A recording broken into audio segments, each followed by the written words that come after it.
Hello, everyone, and welcome to another Tuesday evening here at our YouTube channel. I hope you guys are all doing well. Well, as usual, we're going to carry on with the excerpts that we're doing, and this one is continuing from Faith Above Reason. If you're new to the YouTube channel, it might be worthwhile to go and check out www.kabbalah.info and get yourself into a course at the Cab Academy if you're interested in the wisdom of Kabbalah. If you're interested but don't want to register anywhere, you can also check out the courses that we have here free online on YouTube, semester 1, 2, 3. I think we did ages ago. All right, but you can still watch them. Not to worry. Item number 13, we're going into Faith Above Reason. All right, so we're going to carry on, continue as from last Tuesday.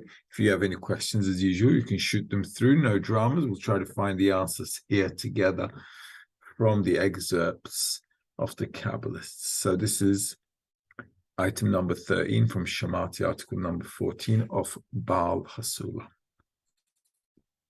It is impossible to obtain disclosure before one receives the discernment of Achoraim, posterior, discerned as concealment of the face, and to say that it is as important to him as the disclosure of the face. It means that one should be as glad as though he has already acquired the disclosure of the face. However, one cannot persist and appreciate the concealment like the disclosure, except when one works in bestowal. At that time, one can say, I do not care what I feel during the work, because what is important to me is that I want to bestow upon the Creator. If the Creator understands that he will have more contentment if I work in a form of Achoraim, I agree. All right, so let's go over it as usual a second time. It is impossible to obtain disclosure before one receives a discernment of Achoraim, posterior, discerned as concealment of the face, and to say that it is as important to him as the disclosure of the face. All right, so we always are in two opposite states, right? So revelation and concealment. So without the concealment, revelation is not going to happen. So that state is called the posterior of the Creator. So, and what do we need to do with that? The discernment of Achoraim, discerned as concealment of the face. So that's usually a state of a descent or, a situation where we're not feeling too good. So what happens then? And to say that it is as important to him as the disclosure of the face, it means that one should be as glad as though he has already acquired the disclosure of the face. So normally it doesn't matter what condition we're working under. We should already be content, let's say, with any situation that comes. All right. So if I'm studying the wisdom of Kabbalah, I could be having a good day or a bad day. I need to treat it like a professional. So if I'm a professional at my career, at my job, let's say, it doesn't matter whether I feel good or bad. Right? I go and get my job done. So spirituality, Baal, I'm saying, well, it's the same thing. It doesn't matter if you feel good or bad. The important thing is to do your job above the feeling that you're going through. So one should appreciate any situation that one is going through his work, because through all the experiences, one becomes, a true master of their profession. So same here, if we want to be, if we want to advance in spirituality, obviously what we have to do is we need to be glad no matter what state we're going through. Why should we, how can I be glad if I'm going through some dramas, right? So I can be glad if the goal is great. I can be glad if this is the most important thing for me.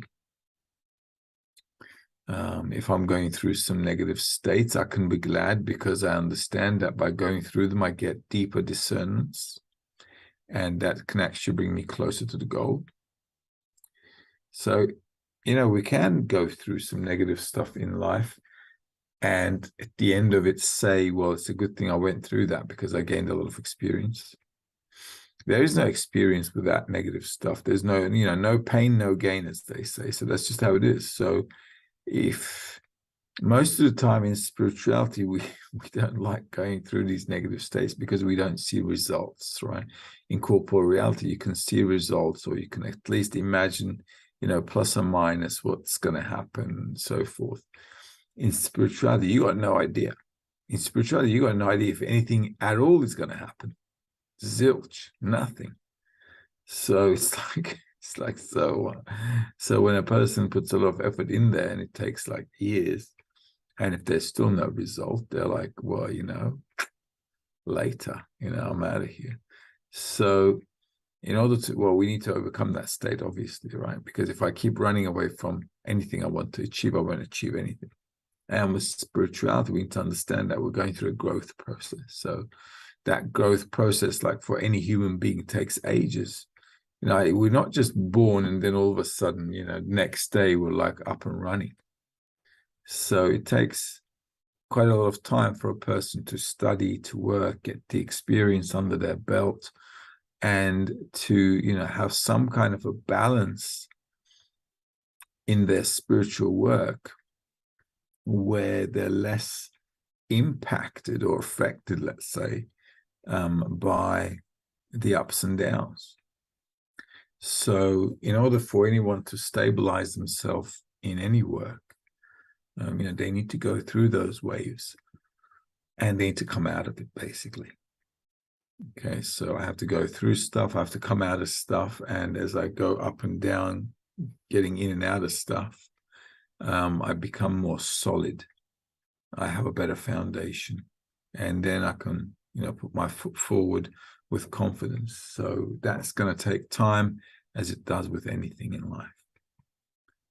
So in the meantime, despite the fact that the Creator has not revealed himself, or we don't feel the Creator at all, right? We're just living in our corporeal reality, let's say in our 5 senses. We just have to go through the work. And we need to feel that we're as glad as if we're acquired spirituality. However, one cannot persist and appreciate the concealment, like the disclosure, except when one works in bestowal. At that time, one can say, I do not care what I feel during the work, because what is important to me is that I want to bestow upon the Creator. What can I say? So on the one hand, we need to feel like we're glad with the situation. On the other hand, Rabbi says, well, it's all good, well and said, well, Balasam, it's all good, well and said, but you can't really appreciate it, even though you try to appreciate it, simply because we're kind of engulfed in our sensations and feelings. So if I feel bad, I can't really say I'm happy about the situation if I have not yet attained the bestowal. It's just, not possible to do so. And I can't lie to myself, obviously, right? So, you can lie to yourself, but it's still going to be a lie, right? So if I feel bad, I feel bad. What can you do? Not much. So at that time, one can say, I do not care what I feel during the work, because what is important to me is what I want to bestow upon the Creator. Now, this is an important sentence, because even though one may not yet attain spirituality, one can come to a point where corporeal pleasures don't really, don't really have that much of an importance. All right, so you can come to a limit where you can actually say that. It's still not very realistic, but you can agreeably still say it to yourself. Okay, so a person doesn't also realize that that's a lie at the moment, but at least you've come to a point where you can agree with it. Okay, despite the fact that it is a lie at the moment, and you may feel that it's the truth. Okay, but later you will also feel that that is also a lie. Never mind. This is how we learn. So I do not care what I feel during the work, because what is important to me is that I want to bestow upon the Creator. Okay. So until we attain bestowal, we may come to a limit where we can say, really, well, I don't really care about the pleasure. I don't care what I feel. I just want to do the work, despite the fact that a person may say that without attaining bestowal, like I said. And that is still, unfortunately, very, very shady. Okay, shady. If the Creator understands that he will have more contentment if I work in a form of Achoraim, I agree. So what the person wants to say really is, I'm happy to work under any condition the Creator sees fit. Okay, so that means I feel good, bad, ugly, doesn't matter. Okay, I just carry on, keep on working. And that's basically it. So we need to come to such an attitude. Such an attitude, I can't really say over time how long it can take, because at the end of the day, look, you can never say, you can never be sure of yourself at the end of the day. So you may say to yourself, you know what, I don't care what I feel, I just want to do the work, right? But tomorrow something really awkward might happen, and you might think to yourself, forget this spirituality, I'm out of here. You can never really trust yourself in this business. Okay, so the only thing you can really do is to do your best, do your best, and hang on to the group. So there are no guarantees on anyone's, on anyone's work. But the most important thing, I guess, is for anyone who's studying the wisdom of Kabbalah, is probably to be at a limit where they're under the impression that they just don't need this life anymore, like in this corporeal way. So it's just like not worth it. So what does that mean? Obviously, we're not talking about going off and jumping off a cliff or whatever. We're coming to an understanding that, there is no pleasure to get here. Like, pretty much done everything. I did it all, and there's nothing more here for me. So that kind of understanding plus the dot in the heart can really complement each other, because that can really kind of push the person to do the work. And on the other hand, it can also maintain the person on the path, because they have an understanding that they don't really have much where to go. So that's an important kind of like discernment we need to come to during the work. Okay, any questions? No? All right. Well, let's move on to item number 14 then. This is also from Baal Shemati, article number 42. Once we do these, right, let's go over all the Shematis in English as well. Okay, so once we do the excerpts, we'll do Shematis in English, all right? Baal Shemati, article number 42. Again, item number 14. When one comes to a state where one has no support, one's state becomes black, which is the lowest quality in the upper world. And that becomes the Keter to the lower one, as the Kli of Keter is a vessel of bestowal. The lowest quality in the upper one is Malchut, which has nothing of its own. Only in this manner is it called Malchut. It means that if one takes upon himself the kingdom of heaven, which is in a state of not having anything, gladly afterward it becomes Keter, which is a vessel of bestowal. All right, so let's do that again. When one comes to a state where one has no support, one's state becomes black, which is the lowest quality in the upper world, and that becomes the Keter to the lower one, as the Kli of Keter is a vessel of bestowal. All right, so every degree has two steps, basically, right? If I want to rise to the next degree, I have to enter darkness. And why is elevating myself to a higher spiritual degree start with darkness? It should be the opposite, right? As I get more spiritual, I should be in the light, okay? But that can't be the situation, because spirituality is love of others and bestowal, whereas my nature is love of myself and reception. So whenever I want to bestow and enter myself to a higher degree of love of others, I'm, naturally my ego is going to reject it. It's going to be darkness for me. The upper degree can never start with light. It always has to be dark. This is why we've got a lot of darkness, right? Every time you try to do something, you're like, oh my God, no, somebody get me out of here. And then what happens? First of all, that darkness is felt. And that is the lower part. But because I'm going from below to above, I'm entering what's called darkness. And once I attain that higher level of bestowal, then that darkness turns into light. Okay. So initially, I've got to bring Malchut to Bina on every degree, right? On every degree. First of all, I've got to put a symptom restriction on Malchut. Then I have to put the intention on it, which is raising it to Bina. Then I have to use it with a returning light, which is bringing it to Chochmah, and then to Keter, where I can utilize it exactly as the creator in order to bestow.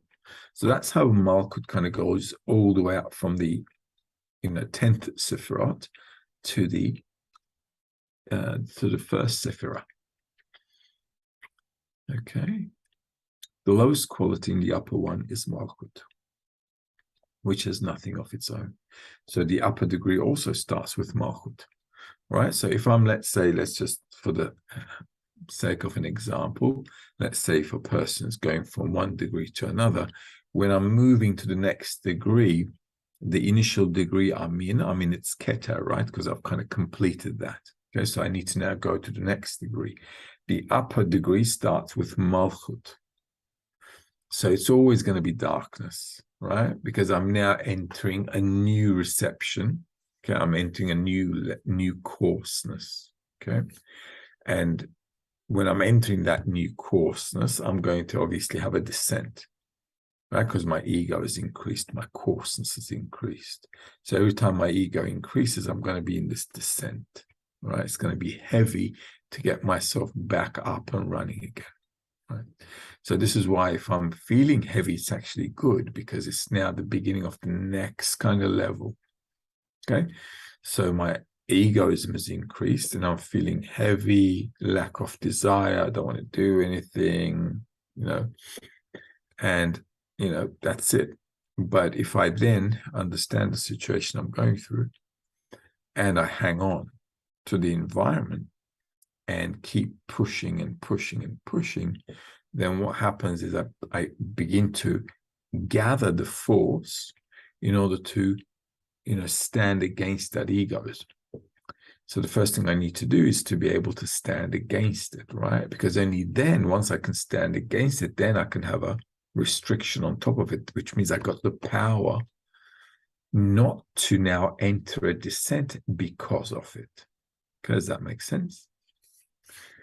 All right. And then what happens afterwards, once I'm comfortable with that aviyut, with that coarseness, and then I understand what this coarseness is, and then I'm able to control it rather than it controlling me, then I learn to live with it, right? So once I learn to live with it, I can then raise it to a higher level to Bina. So I've got the restriction, and then I can put an intention to bestow on it. Then I can use it in order to bestow with the returning light by using my intention to bestow. And once I take it to the top of that degree, I'm taking it to Keter. Then I'm fulfilled with the light again, according to that degree. Okay. And then I've got the next degree happening. Okay. It's like a never-ending bad story. Okay, so now I've got to go through the next Malkuth. Okay, so it's another coarseness, and this coarseness is a bit more heavier than the previous one, right? It's like life, because the older I'm getting, the bigger the problems I'm getting, right? So it's like, oh no, not another one. So then you got to go through the next Malkuth, right? And then but this is how you get stronger, right? So this is the kind of like spice of life. The Creator's making it a little more exciting for us. So every time I'm going to the next degree, another darkness, and then I've got to work with it again, right? So then I've got to gather the strength from the environment, have the ability to, to face it, then to control it, to put an intention to bestow on it, and to bestow with it, right? So that's how it's going to be on every degree. So that's why the lowest quality in the one upper degree is always going to be Malkuth. It's always going to be that darkness, dark state. And then what it says, it means that if one takes upon himself the kingdom of heaven, so if I want to go towards bestowal again, which is in a state of not having anything, then I have to put a restriction on Malkuth. Right? So I've got this new desire, this new coarseness, and then I've got to say, okay, you know what? We're not going to use it. Okay. And then, like I said, bestow, the intention to bestow, and then to use it for bestow. Just that's the routine. Okay. Can I move forward? Everything okay? We've got one question.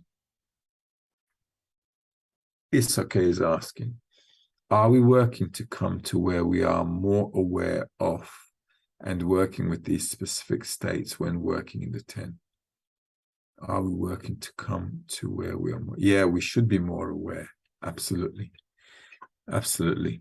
And what we're going to do is the awareness comes with a bit of experience, right? So initially, when a person first comes and when they're not so experienced, they go through ups and downs, okay? And so they got to be, they got to be a bit consistent with the framework so they don't fall off the bandwagon, and they got to use the environment nicely, okay? So when initially a student comes, right, if they're not very experienced with all the ups and downs, the best thing they can do is listen to what the Rav is saying, or what the guide is saying, or take the advice of the Kabbalists, right? So if the Kabbalists are saying, listen, stick to the group like a bulldog, and that's what the person should do, because it's going to get choppy. You know what I mean? So that's just how it is. So a person, as the person is studying more, and if a person makes more effort, right, exerting more and more and more effort, then what happens is,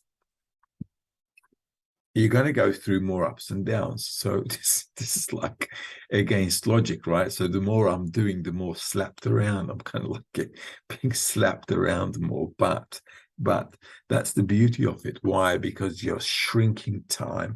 It's like all of a sudden, right, the amount of experiences you would normally go through in a regular span of time becomes zipped. So all of a sudden you're getting slapped around a lot, okay? But it's all in a short amount of time. So instead of getting all the slaps over a long time period, you're like in the ring, okay? You're like really in the ring and active. And that being slapped around a little bit shakes you up a little bit, but that's like good because you overcome those things quickly, and then that gives you experience. This is why sometimes we get with students, they go, why is everything happening one after the other? Everything's like happening one after the other. I'm like going through so much stuff and it's one after the other. It's like, yeah, that's normal because you're in the process. Okay, so they're going through a lot of stuff quickly, and then when that's happening, they got to hold on tight. Okay, that's the time when you hold on tight to the environment. So whatever happens, you just, crunching it. You're like really chewing it and digesting it. And that gives you a lot of experience. And then what happens is as time goes along, you still go through a lot of choppy stuff. But what happens is now you're experienced. So you say, come on, bring it on. Okay. So then the creator, well, obviously don't say that, don't invite it, right? Because he does have a sense of humor. So what happens then is because with the experience now you can like handle stuff. Okay. So you understand the major principles. There's none else besides him. He's good that does good. So currently I'm going through a situation which I don't particularly enjoy or like it, but I have to use it as a leverage to move forward. So how am I going to do that? So you start going through this thought process, okay, about what to do with yourself. Okay. See, in life, we don't normally do that, right? We're not sitting down and thinking about what we're going to do with ourselves. We just kind of like flow with life, right? If you've got a profession, you go to your job, whatever. But in the wisdom of Kabbalah, you can't do that. You got to kind of like sit down and think about what you want to do with yourself so that you can move towards the next state. Because the state you are in at the moment is what the article said in the previous excerpt, the Ahoraim, the backside of the crater, it's darkness. You're always going to be blurry there, right? You don't really know what's going on, and you don't really know how you want to handle the situation. You've got no idea, right? So, but it's exactly at this point where you don't have an idea, and if you keep going forward and you don't fall off, then the environment brings you the answers. Okay, then you should be able to pick the answers from the environment. It's either from the lessons, it's either through a workshop with the friends, it's either through something you read, something you heard in the lesson. It just has to be, okay?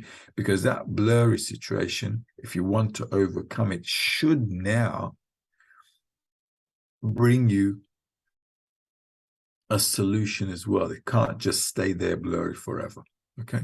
And then as you go through the feelings, right, the lessons and what we do in the wisdom of Kabbalah, like the workshops and stuff, should give you answers on how you should relate to what you're going through.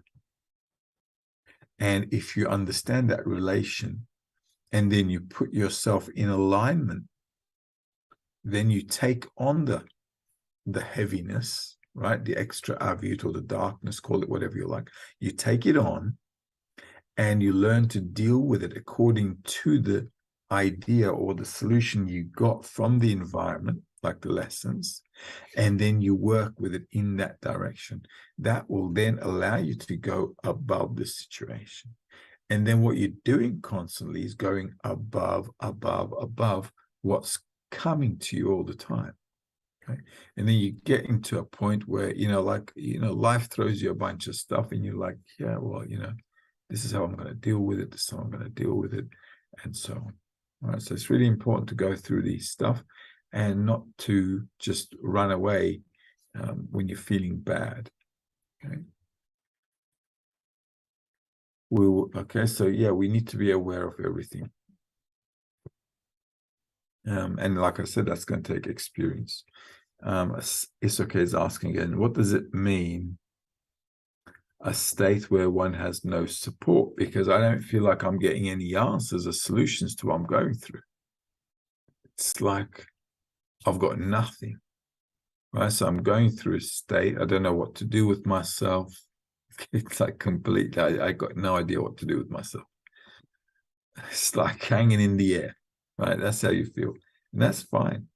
That's absolutely fine. It's a weird feeling, but it's actually brings a person a lot of discernments, because you're not in spirituality, you're not in corporeality, you don't really know, you don't want this world, you don't know what's in the other one. You're like somewhere in between, and it's like this dream, and it's like you're floating on the clouds, and everybody's got their world around you and talking about this and that, and you're thinking, what's going on?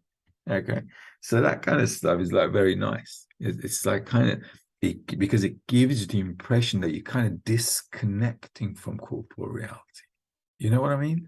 It's like you're like, you're not there and you're not here. All right. So it's a weird way of, it's a weird kind of situation, but it's at the same time, it's nice. So a person doesn't really know what's going on with themselves. And that's cool. So what do we have to do? Well, we have to keep moving forward. All right. That's going to happen how it is with every situation. Right? You're going to feel like, because sometimes you're in the group, right? And then we always say, you know, we've got friends and everything. Sometimes you can be in the group and feel really lonely. You know, it's like you got your 10, you got people around you, you're always with them, and it just feels like you're really alone. Okay. And that's how it's supposed to be as well, because that actually the loneliness is supposed to be filled by the creator, right? Because we're supposed to have a connection with the creator via the friends. Okay. So sometimes, like students say, I don't know, you know, I'm in the group, but I still feel like lonely. Yeah, you should not feel like you're content in there, because that will actually stop you. Okay. So when you're going through a lot of stuff, the creator isn't there. The group really is like, well, okay, you guys are nice guys, but you know, hey. So that's like, you feel like you got no support. So that's the time when you really got to hang in there. And this is why we all need a framework, right? We need some responsibility in the group. I got to do something. So no matter what I'm going through, I've got to like put some effort into something to keep me going through these volatile moments. Because the volatility with us is always there. Right? There's not a moment without volatility. It's like there's something to freak you out every day in this business. Okay. And that's how it is. But you know, the only way to go about it is by sticking your head in there as much as you can, obviously, but and just keep going and going and going. Ingrid is asking, hello, how to not be jealous about others' progress? Should one be more than others in bestowal? Well, you know, jealousy isn't too bad. Jealousy is good. I find that when I'm jealous of someone, it really pushes me to move. So by being jealous, I'm not actually, you know, thinking bad about themselves, despite the fact that bad thoughts do come to a person. Okay, they do. There's nothing you can do about it. But if you clarify it, if you think about like why you're jealous of that person, what kind of a feeling is that giving you? And what kind of a feeling would you want to have had rather than the one you're going through if it's negative? And how can you turn this jealousy into something stronger, something better to push you forward? If you think about those things, jealousy can be like really, really helpful. When we feel inspired by people, we're also jealous of them, right? If you want to be, I don't know, if you want to be a great athlete, you know, you probably have, you know, an idol, right? People have idols, right? They say, you know what, I want to be like that person. So they're not jealous of them in a negative way. They're aspiring to be like them. Okay, so that's actually positive jealousy. That's still jealousy, but it's a positive jealousy. It's not that they want to cause them any harm or anything. So also wanting to bestow more is not a bad idea, because it's like elevating us spiritually more. And because bestowal is the good of others, it's not a negative thing. So it's not a bad thing. So one wanting to bestow more is actually a good thing. So if I'm jealous of the friends, I see they're looking a little, I see they're doing stuff. I'm looking at them and they're like, oh, he's doing that now. He's doing that. The other guy's doing that. All right. So then I can start thinking and saying to myself, you know what, I need to take some action here. And so that could be really motivating. I usually get motivated. I get motivated by people who I see they're like doing something extra. Okay, this is why I'm always trying to add something more. You can just like completely fill up everything you can with your life in spirituality, obviously by still taking care of the corporeal needs that we have to take care of, such as food, family, and that kind of stuff, shelter. We still have to live in this world. So I'm taking care of those as well. But in addition to that, when I see that the friends are doing something extra, I'm like, oh my God, okay, so we got to do something. And I think if we keep hammering in that direction, we can all go a long way. It accumulates, and all of a sudden you have a big bang. And it works. So get jealous. Okay, so get jealous in a positive way, that your friends should be like a jealousy of inspiration, that kind of stuff. All right, let's move forward. Where are we? Number 15. Let's do number 15. And since there are no more questions, we'll make this the last one, because I've got actually, look what I've added to Tuesday nights now. Normally after a Tuesday lesson I hit the sack, right? So now, but because I got a bit inspirational from a few people, now I've got now every Tuesday after the lesson I'm doing a what do you call it, kind of a program, like one-on-one with someone. Okay, and they're putting it on their YouTube channel about world stuff. Why? Because all of a sudden I got jealous, and all of a sudden we got good results, right, in our group, in the Turkish group, right? So we were like, we got some good results. So I felt like I needed to add on rather than relax. Okay, so I didn't want to relax about it. So we did something. The creator was good and generous to us. So I immediately felt like, yeah, if there's an opportunity, bang, I want to take it. So I had a desire to do more, and then the opportunity came across, bang, I took it. Okay. So that's also important. So sometimes you could be going through a good state, and a good state can be very tricky. Okay, so we're normally talking about descents in the wisdom of Kabbalah, but you've got to be really careful when you're going through a good state. Okay, because a good state can get you really relaxed. It could make you feel overconfident. It could give you the wrong impression about the truth of the state you're really in. It could completely push you off track, and you wouldn't even realize it because you're feeling so good, right? So having actually a good state can be very tricky, and a person really needs to be careful when everything is going honky-dory and we've got some success, we worked and we did it, and da-da-da-da-da-da. That is the time I get scared most, because something's coming, okay?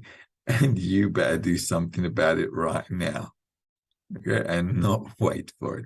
So this is why if something's going good, I immediately find a blank spot which I feel like I need to fill in.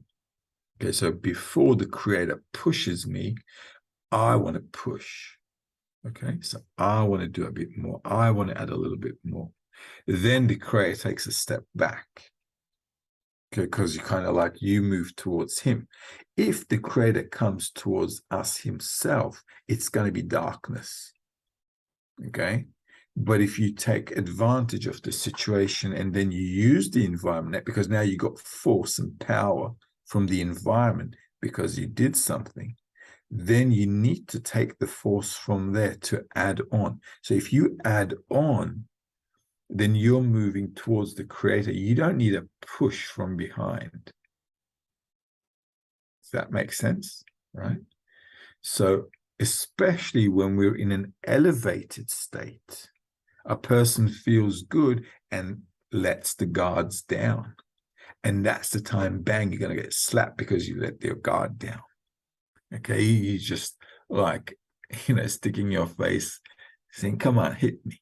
Okay, and he will.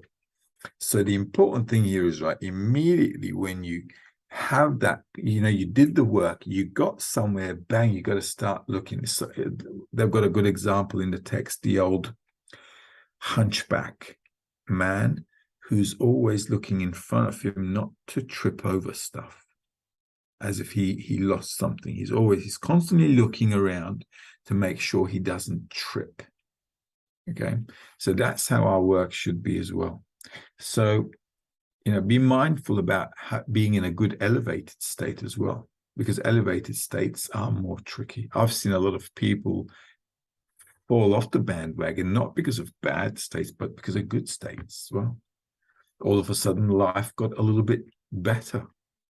I was like, well, yeah, I want to have fun now. That's it. It's game over. He's out the game. So if the creator wants to really mess with your mind, he'll give you good stuff. He'll give you good stuff as well. Okay, so be careful. So let's take a look at article number 12. This is the 15th excerpts. The candles are sacred. These candles are sacred. The most important is the prayer. That is, one must pray to the Creator to help him go above reason, meaning that the work should be with gladness, as though he has already been rewarded with the reason of Kedusha, and what joy he would feel then. Likewise, he should ask the Creator to give him this power, so he can go above the reason of the body. In other words, although the body does not agree to this work in order to bestow, he asks the Creator to be able to work with gladness, as is suitable for one who serves a great king. He does not ask the Creator to show the greatness of the Creator, and then he will work gladly. Rather, he wants the Creator to give him joy in the work of above reason, but it will be as important to a person as if he already has reason. See, this is another nice one. Let's go over it sentence by sentence. The most important is the prayer. The desire in the heart is what we call a prayer. So a good prayer should be the outcome of my work. That is, one must pray to the Creator to help him go above reason, meaning that the work should be with gladness, as though he has already been rewarded with the reason of Kedusha, and what joy he would feel then. Okay, so even though we're not there, we're aspiring to be there. And that should also make us happy. Okay, even though a person has not yet achieved the goal, he should still be, or she should still be happy because of the greatness of the goal. Okay, I may want to be a doctor, right? Let's say I want to be a doctor. And I entered medical school, right? I'm not a doctor yet, but I'm still happy as if I am a doctor. You know what I mean? Because I'm going to become one. So that's already joy, because I got in there and I'm going to see it through now. Okay. I always like doing a good business, right? I've opened the business and I'm already feeling happy. Why? It's as if I'm already making money. Okay. I haven't started making money yet, so I've got no reason to be really happy. But I've opened the business in anticipation that I am going to make money or have a good future. So I'm already feeling happy. This is actually, it's the same concept, right? The Creator doesn't want us to go through bizarre situations that we're not aware of, or it's like completely new to us. This kind of stuff happens in real life as well, right? If I really want to be something and I'm working towards it, I'm already feeling happy as if I'm in that situation. So here we should do the same thing. Like I said, the only drama is we don't know what spirituality is. Okay, that's the only drama. Okay, and that drama is necessary. Otherwise, we'd be doing it egotistically. Okay, so by not actually understanding and not knowing what spirituality really is, I mean, they talk about love and bestowal, but come on, for us, it's not, because we don't know what real love and bestowal is. We don't really care. Okay, they say love and bestow, let's do it. Okay, so it's not like we know what it is. Okay, we just have our egotistic impression of what love and bestowal is. So it's like, oh yeah, someone's going to love me, that's just great. Okay, so let's just do it. Okay, so we're trotting along, rather in a jolly state. We don't know what it is really. Okay, if we did know in our egotistic state, we'd probably run away from it. Okay, seriously run away from it. So on the one hand, we can feel joy. These are this is possible. if the goal is important, and if I'm already feeling like, I'm in this business, like the example I gave. So likewise, he should ask the Creator to give him this power so it can go above the reason of the body. So sometimes we do that in corporal reality, don't we? Like we're going through a difficult state in our life and we tell, we pray, come on, help me to get over this. Same thing. It's the same thing. We're like doing the same thing in spirituality. In other words, although the body does not agree to this work in order to bestow, he asked the Creator to be able to work with gladness as is suitable for one who serves a great king. So I have an understanding, okay, that I'm tired. I don't have the force to do it. I just don't have the energy to push through. I have an understanding of the situation I'm going through. So on the one hand, I've got a feeling, right? I'm tired. I'm in the dark. I don't know what to do. I'm drained out. So I got the feeling, right? With the feeling, I have an understanding that I need to, or I have a nudge in me to do this. Okay. So these two things come together. On the one hand, I don't have the force. On the other hand, I've got this thing, they've got to do this and so on. Then when they meet, then one can pray. Okay. So you feel like you have to do something. On the other hand, you don't have the strength to do something. When these two things, the feeling and the understanding, connect, you can have a good prayer. Does that make sense? Okay, this is why we need the falls. Okay, we need those moments when I feel like I'm drained out and I'm falling and da. What am I gonna do, huh? So I need to go through all that stuff.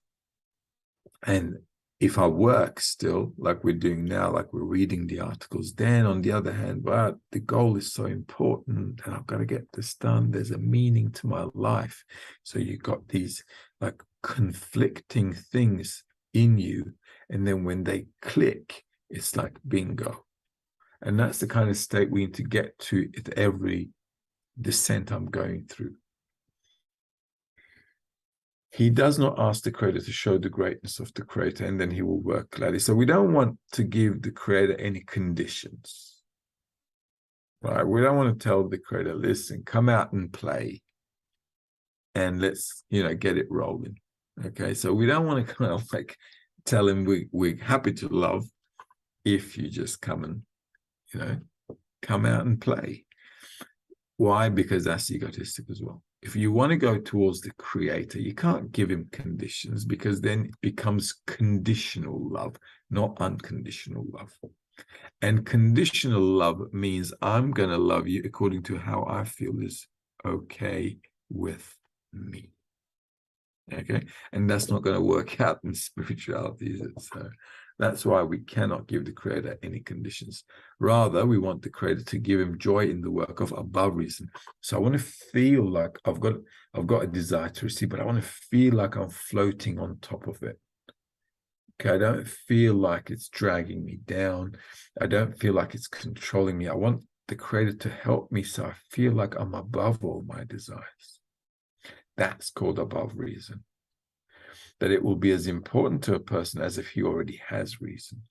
So I want this situation to be important as if I have reason. What does it mean as if I have reason? It means having reason means that I've like in the upper state where I completely understand, grasp, and control the situation. Okay, that's what it means. So when I'm in an above reason state, I'm above the desire. When I bring the desire into my reason, then I have full control and ability to use it in order to bestow. Then it becomes within my reason. So every next degree, I have to go above reason. But as I go above reason, I also have the ability to control it, bring a masach, a screen over it, the intention to bestow, and then I can bestow with it. Then it becomes within reason. All right, does that make sense? Then that reason is a reason of bestowal, obviously, not reception. Okay, so in every degree, we have to go above reason. All right, we are on item number 16, and we will leave it at that. Okay, right, then as usual, We're going to love you and leave you and see you guys next Tuesday, hopefully, if we don't have any dramas from upstairs. And we'll carry on with item number 16. All the best. Have a great night.